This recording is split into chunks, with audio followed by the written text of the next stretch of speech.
The Ghost and the Bone Setter, Joseph Sheridan Le Fanu. In looking over the papers of my late valued and respected friend, Francis Purcell, who for nearly 50 years discharged the arduous duties of a parish priest in the south of Ireland, I met with the following document. It is one of many such, for he was a curious and industrious collector of old local traditions, a commodity in which the quarter where he resided mightily abounded.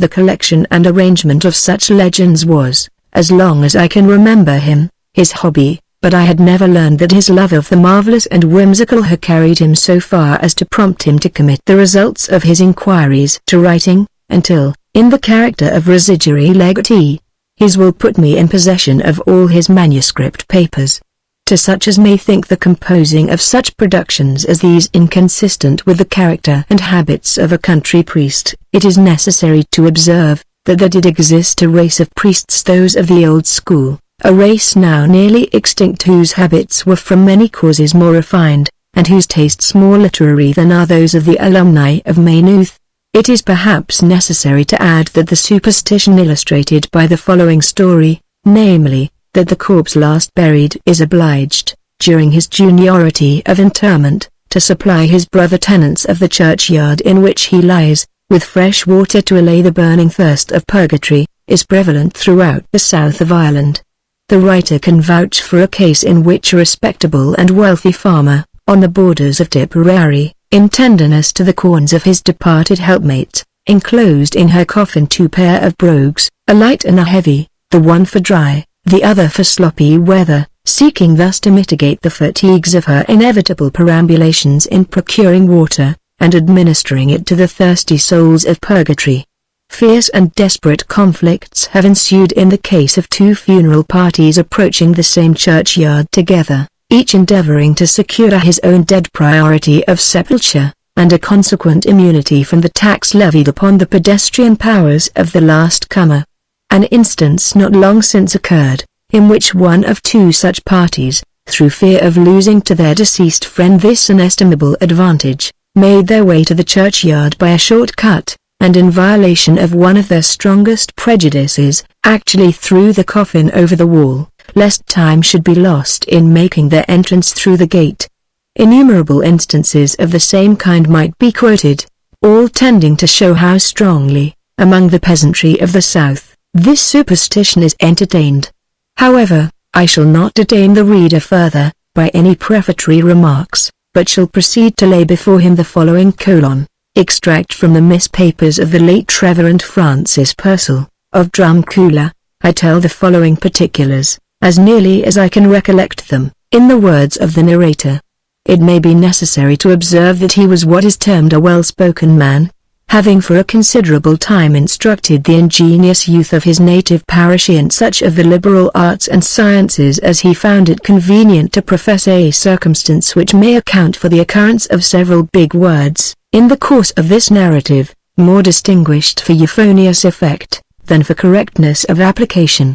I proceed then, without further preface, to lay before you the wonderful adventures of Terry Neal. Why, thin, 'tis a queer story, and as through as you're sitting there, and I'd make bold to say there isn't a boy in the 7 parishes could tell it better nor quicker than myself, for 'twas my father himself it happened to, and many's the time I heard it out for his own mouth, and I can say, and I'm proud avenue that same, my father's word was as incredible as any squire's oath in the country, and so signs, and if a poor man got into any unlucky trouble, he was the boy'd go into the court and prove, but that doesn't signify he was as honest and as sober a man, barrin' he was a little bit too partial to the glass, as you'd find in a day's walk, and there wasn't the likes of him in the country round for nate labourin' and barn diggin', and he was mighty handy entirely for carpenter's work, and mendin' old spewdy threes, and the likes I that. And so he took up with bone setting, as was most nathural, for none of them could come up to him in mendin' the leg for a stool or a table, and sure, there never was a bone setter got so much custom, man and child, young and old, there never was such breakin' and mendin' of bones known in the memory of man. Well, Terry Neal, for that was my father's name, began to feel his heart growing light and his purse heavy, and he took a bit for a farm in Squire Phelim's ground, just unto the old castle, and a pleasant little spot it was, and day and morning, poor creatures not able to put a foot to the ground, with broken arms and broken legs, it be coming rambling in from all quarters to have their bones spliced up. Well, your honour, all this was as well could be, but it was customary when Sir Fella mid go anywhere out for the country, for the tenants to sit up to watch in old castle, just for a kind of a compliment to the old family, and a mighty unpleasant compliment it was for the tenants, for there wasn't a man of them but knew there was something queer about the old castle. The neighbours had it, that the squire's old grandfather, as good a gentleman, God be with him, as I heard as ever stood in shoe leather, used to keep walking about in the middle for the night, ever since he bursted a blood vessel pulling out a cork out for a bottle, as you or I might be doing, and will too, place God, but that doesn't signify. So, as I was saying, the old squire used to come down out of the frame, where his picture was hung up, and to break the bottles and glasses, God be merciful to us all, and drink all he could come at, and small blame to him for that same, and then if any of the family had be coming in, he'd be up again in his place, looking as quite an innocent as if he didn't know anything about it, the mischievous old chap. Well, your honour, as I was saying, one time the family up at the castle was staying in Dublin for a week or two, and so as usual, some of the tenants had to sit up in the castle, and the third night it come to my father's turn. Oh, terror nouns, says he unto himself, and must I sit up all night, and that old vagabond of a spirit, glory be to God, says he, serenading through the house, and doing all sorts for mischief. However, there was no getting off, and so he put a blood face on it, and he went up at nightfall with a bottle of poteen, and another of holy water. It was raining smart enough, and the evening was darksome and gloomy, when my father got in, and the holy water he sprinkled on himself. It wasn't long till he had to swallow a cup for the poteen, to keep the cold out for his heart. It was the old steward, Lawrence Connor, that opened the door, and he and my father were always very great. So when he seen who it was, and my father told him how it was his turn to watch in the castle, he offered to sit up along with him, and you may be sure my father wasn't sorry for that same. So says Larry, we'll have a bit for fire in the parlour, says he, and why not in the hall?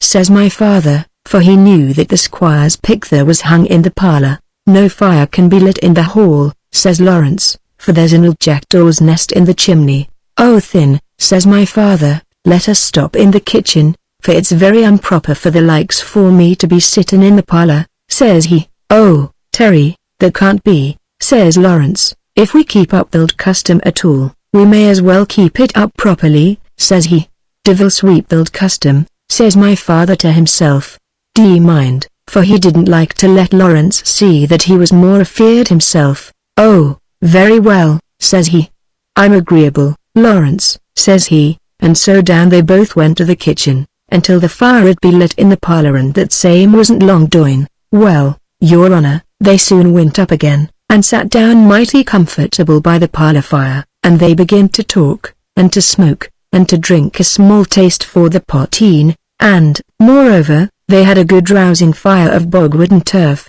to warm their shins over. Well, sir, as I was saying, they kept conversing and smoking together most agreeable, until Lawrence began to get sleepy, as was but natural for him, for he was an old servant man, and was used to a great deal for sleep. Sure it's impossible, says my father, it's getting sleepy you are? Oh, devil a taste, says Larry, I'm only shutting my eyes, says he, to keep out the perfume of the tobacco smoke, that's making them wither, says he. So don't you mind other people's business, says he stiff enough, for he had a mighty high stomach having his own, rest his soul, and go on, says he, with your story, for I'm listening, says he, shutting down his eyes. Well, when my father seen spacking was no use, he went on with his story. By the same token, it was the story of Jim Sullivan and his old goat he was telling, and a pleasant story it is, and there was so much diversion in it, that it was enough to waken a dormouse, let alone to prevent a Christian going asleep. But, fakes, the way my father told it, I believe there never was the likes heard since nor before, for he bawled out every word ever knew it, as if the life was fairly leaving him, trying to keep Larry awake. But, fakes, it was no use, for the hoarseness came in him, and before he come to the end of his story, Larry O'Connor began to snore like a bagpipes. "Oh, blurrenegers," says my father, "isn't this a hard case?" says he, "that old villain, letting on to be my friend, and to go asleep this way, and us both in the very room with the spirit," says he. "The crasso Christ about us," says he, and with that he was going to shake Lawrence to waken him, but he just remembered if he roused him, that he'd surely go off to his bed, and leave him completely alone, and that'd be by far worse. "Oh Thin," says my father, "I'll not disturb the poor boy. It'd be neither friendly nor good-natured," says he, "to torment him while he is asleep," says he, "only I wish I was the same way myself," says he, and with that he began to walk up and down, and saying his prayers, until he worked himself into a sweat, "saving your presence." But it was all no good, so he drunk about a pint of spirits, to compose his mind. "Oh," says he, "I wish to the Lord I was as AC in my mind as Larry the. Maybe," says he, "if I threed I could go asleep," and with that he pulled a big armchair close beside Lawrence, and settled himself in it as well as he could. But there was one queer thing I forgot to tell you. He couldn't help, in spite Avenue himself, looking now and then at the picture, and he immediately observed that the A's Avenue it was following him about, and staring at him, and winking at him, wherever he went. "Oh," says he, when he seen that, "it's a poor chance I have," says he, "and bad luck was with me the day I come into this unfortunate place," says he, "but anyway there's no use in bin freckin' now," says he, "for if I am to die, I may as well pass by undaunted," says he. "Well, Your Honor." He tried to keep himself quite uneasy, and he thought 2 or 3 times he might have went to sleep, but for the way the storm was groaning and creaking through the great heavy branches outside, and whistling through the chimneys for the castle. Well, after one great roaring blast for the wind, you'd think the walls for the castle was just going to fall, quite unclean, with the shaking for it. All Avenue sudden the storm stopped, as silent and as quiet as if it was a July evening. Well, Your Honor, it wasn't stopped blowing for 3 minutes, before he thought he heard a sort for a noise over the chimney piece, and with that my father just opened his eyes the smallest taste in life, and sure enough he seen the old squire getting out for the picture, for all the world as if he was throwing off his riding coat, until he stepped out clean and complete, out Avenue the chimney piece, and thrown himself down in the floor. Well, the sleeving old chap and my father thought it was the dirtiest turn for all before he began to do anything out for the way. He stopped, for a while, to listen were they both asleep, and as soon as he thought all was quiet, he put out his hand, and tuckled for the whiskey bottle, and drank at last a pint for it. Well, Your Honor, when he took his turn out for it, he settled it back mighty cute entirely, in the very same spot it was in before. And he began to walk up and down the room, looking as sober and as solid as if he never done the likes at all. And whenever he went past my father, he thought he felt a great scent of brimstone, and it was that freckened him entirely, for he knew it was brimstone that was burned in hell, saving your presence. At any rate, he often heard it from Father Murphy, and he had a right to know what belonged to it. He's dead since, God rest him. Well, Your Honor, my father was AC enough until the spirit come past him, so close, God be merciful to us all, that the smell for the sulphur took the breath clean out for him, and with that he took such a fit for coughing, that it almost shook him out for the chair he was sitting in. "Ho, ho," says the squire, stopping short about 2 steps off, and turning round facing my father. "Is it you that's in it?" ? "And how's all with you, Terry Neal?" "At Your Honor's service," says my father, as well as the frighted let him, for he was more dead than alive, "and it's proud I am to see Your Honor tonight," says he. "Terence," says the squire, "you're a respectable man, and it was through for him, an industrious, sober man, and an example of inebriety to the whole parish," says he. "Thank Your Honor," says my father, getting courage, "you were always a civil-spoken gentleman, God rest Your Honor." "Rest my honor," says the spirit, fairly getting red in the face with the madness. rest my honor? Says he. Why, you ignorant spalpeen, says he, you main, niggly ignoramush, says he, where did you leave your manners? Says he. If I am dead, it's no fault for mine, says he, and it's not to be thrown in my teeth at every hand's turn, by the likes for you, says he, stamping his foot and the floor, that you'd think the boards would smash under him. Oh, says my father, I'm only a foolish, ignorant, poor man, says he. You're nothing else, says the squire, but anyway, says he, it's not to be listening to your goster, nor conversing with the likes for you, that I came up down I main, says he, and as little as the mistake was, my father took notice for it. Listen to me now, Terence Neal, says he, I was always a good master to Patrick Neal, your grandfather, says he. 'Tis through for your honor, says my father, and, moreover, I think I was always a sober, regular gentleman, says the squire. That's your name, sure enough, says my father, though it was a big lie for him, but he could not help it. Well, says the spirit, although I was as sober as most men at last as most gentlemen, says he, and though I was at different periods a most extempore Christian, and most charitable and inhuman to the poor, says he, for all that I'm not as acy where I am now, says he, as I had a right to expect, says he,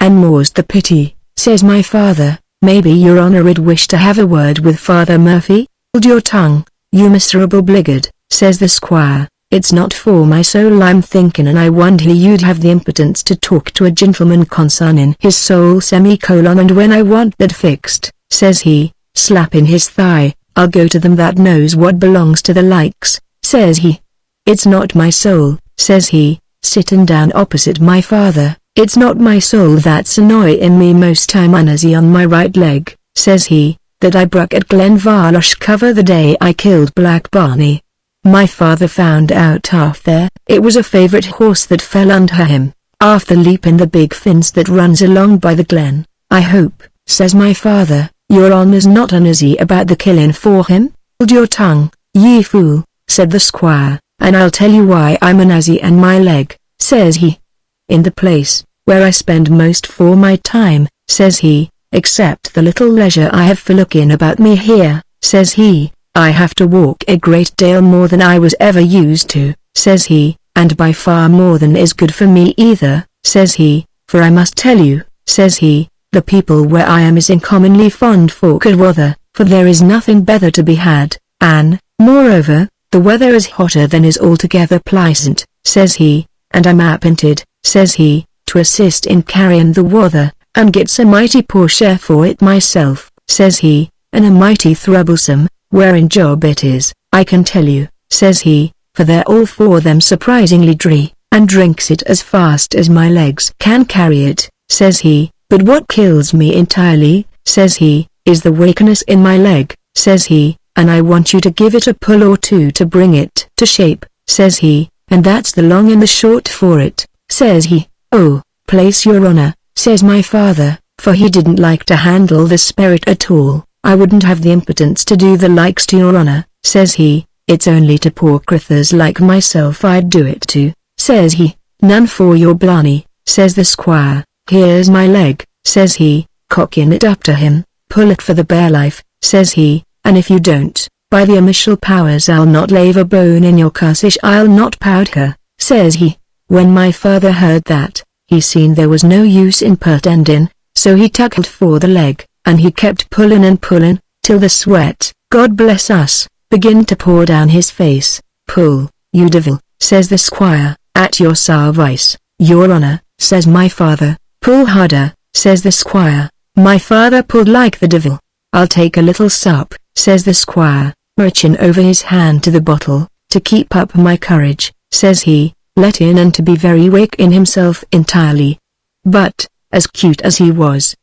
out here, for he took the wrong one. Here's to your good health, Terence, says he, and now pull like the very devil, and with that he lifted the bottle of holy water, but it was hardly to his mouth, when he let a screech out, you'd think the room had fairly split with it, and made one chuck that sent the leg clean off his body in my father's hands. Down went the squire over the table, and bang went my father halfway across the room on his back, upon the floor. When he come to himself, the cheerful morning sun was shining through the windy shutters, and he was lying flat on his back, with the leg for one of the great chairs pulled clean out for the socket and tight in his hand, pinting up to the ceiling, and little Larry fast asleep, and snoring as loud as ever. My father went that morning to Father Murphy, and from that to the day of his death, he never neglected confession nor mass, and what he told was better believed that he spake have knew it but seldom.